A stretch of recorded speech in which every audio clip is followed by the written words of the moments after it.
Well, good morning. Happy Saturday, happy spring.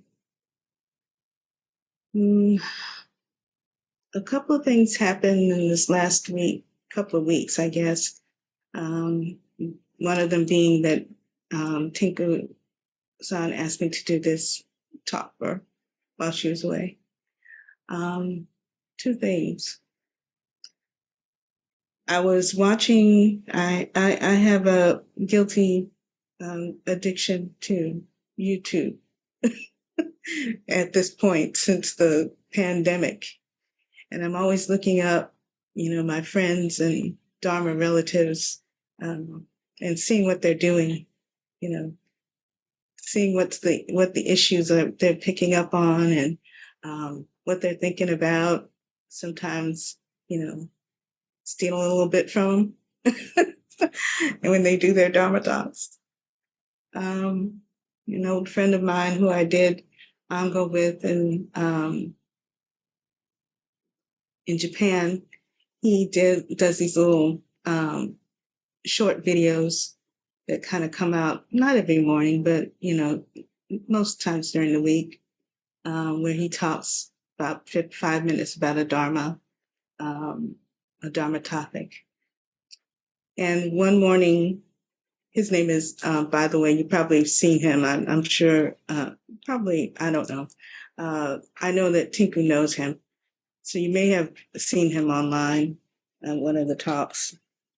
And one morning he read a piece attributed to Keizan, a poem about Zazen. And he quoted, and this is Keizan's poem: abandoning myself to breathing out and letting breathing in mutually fill me, all that is left under the vast sky, an empty cushion, the weight of a flame. And I'll try that again because I flub everything. It's too early. 11 o'clock.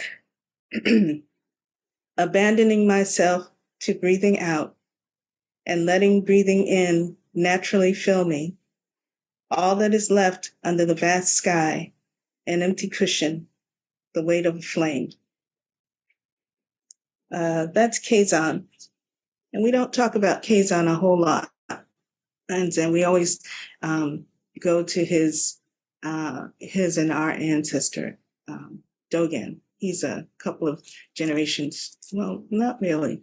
He's maybe a generation after Dogen, because there's a teacher between him and Dogen. And he's not Dogen's successor at Eiheiji. He actually started his own temple called Sojiji. And Eiheiji and Sojiji are the two main temples in Japan for Soto Zen. But they are both the same school. And he is a part of Dogen's legacy. Just so you know who I'm talking about. He's also not well known because he doesn't write a whole lot. He hasn't left us a whole lot of writings the way Dogen did, with big old thick book transmission done high. But this takes me back when I hear this poem. There's a taste of something that feels to me. And remember, he's talking about Zazen, like joy, like freedom, nirvana, what he's describing. But he's not talking about anything way off in the sky. He's not talking about something where we magically disappear, but where we, through Zazen, take on the weight, or whether not take on the weight, but become the weight of a flame, pure energy. It's a beautiful little picture. The weight of a flame is what we're, it's not a goal, but what is what we're hoping to happen as we sit through Zazen. And so that was the first thing that happened, discovering that little poem through my friend. The second thing that happened is that I got to talk to a group of young people online who were in North Carolina. A young man that used to practice with me and Tejo at Great Tree called me up and asked me to speak to this group of young activists, one older woman who was probably about my age, of young activists who get together to support each other. They're with different organizations out there working for things in the community. And they get together every once in a while to support each other, to talk, they try to meditate. They're not Buddhist per se, but they do some meditation, I understand. So I talked to these people, and we were talking about Zazen, and I was trying to explain to them Shikantaza and Zazen because they wanted to know more about meditation. And I asked them what they thought meditation was about and what their experiences were with meditation. And some of them said something vaguely Buddhist, put it that way. Some of them talked about relaxation, getting away from the world, shutting themselves off and finding some rest and peace in silence and solitary. And there's nothing wrong with those things. Don't get me wrong. There's nothing wrong with using meditation for that time. That time to rest and find, some solace. And especially if you're out in the world dealing with madness every day, as most of us are. But Zazen is not like that.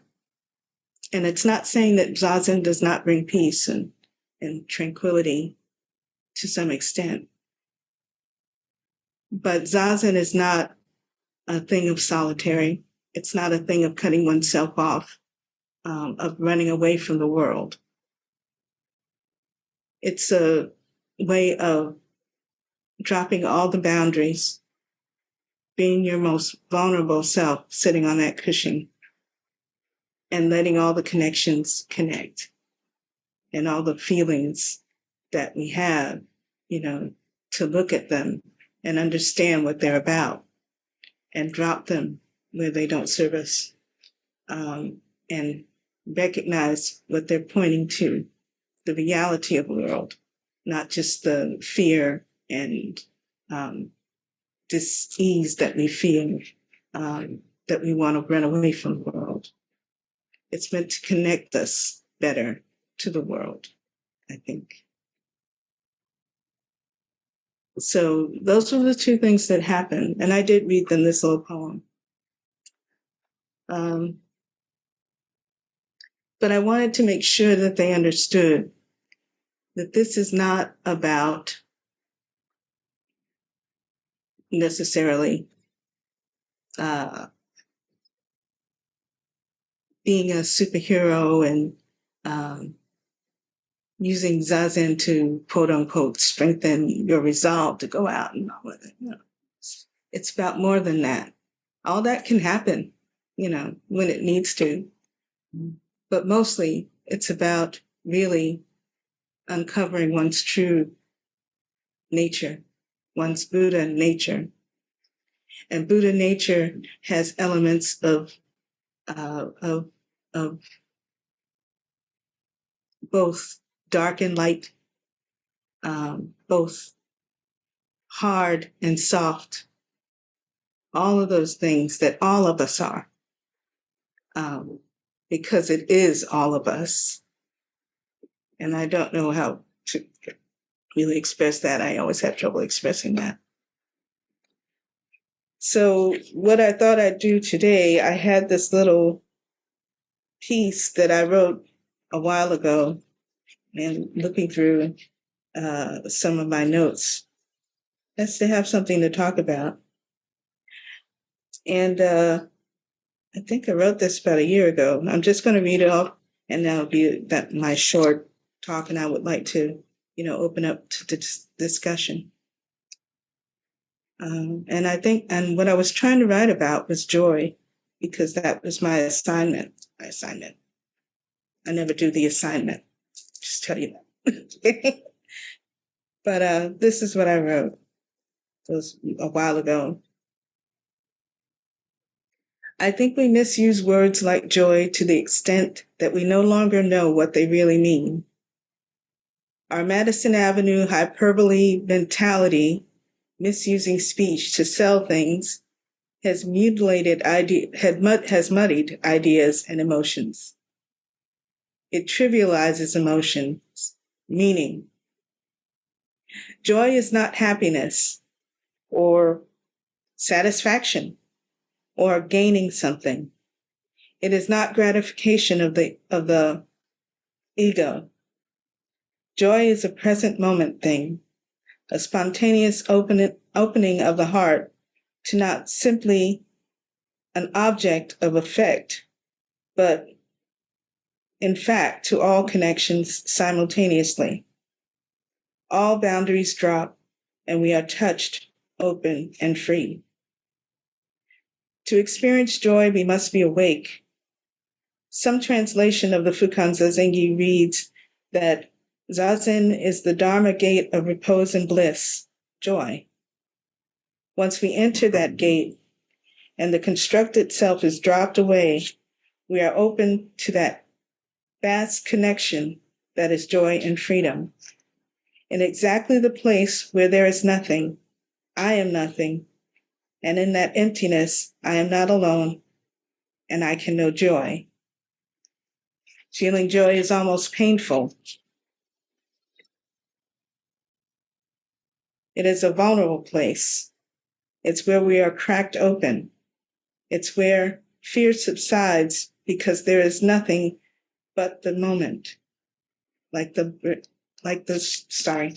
strawberry beneath the cliff, the tiger and the drop don't disappear, but the absolute pleasure of the fruit fills me.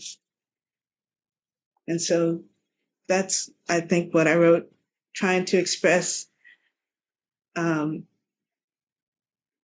what I think that little poem was trying to express, and that little flame is trying to illustrate for us the effort and the hope of Zazen. What are we doing this practice for? Can we drop all of those and just be that flame that engages with the world?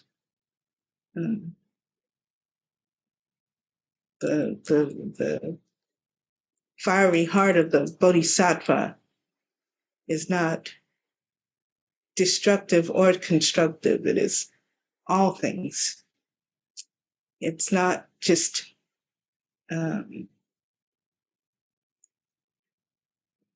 closing in, but in our sitting and looking inward, we go through and reach for those connections that we need to continue on this path.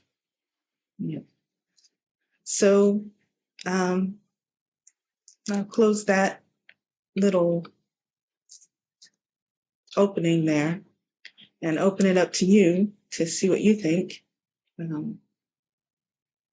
of Zazen or whatever is on your mind today. Thank you.